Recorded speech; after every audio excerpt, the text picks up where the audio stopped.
Ciao, mi chiamo Sara, sono sorda da nascita e sono giocatrice della pallavolo nazionale delle sorde.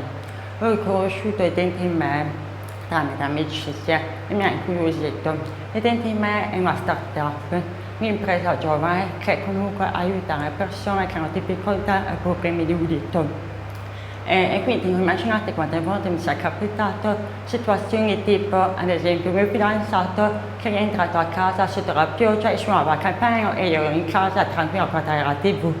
Oppure altri episodi tipo che ho lasciato il rubinetto aperto per molte ore e anche in questo caso non me ne sono accorta.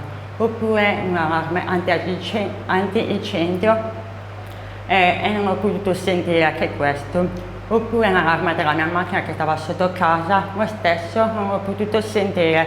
E comunque queste diciamo, difficoltà, e grazie ai denti in me ho scoperto che utilizzano queste diciamo, placchette che hanno forma di triangolo che aiutano a percepire tutti i suoni di tutta la casa.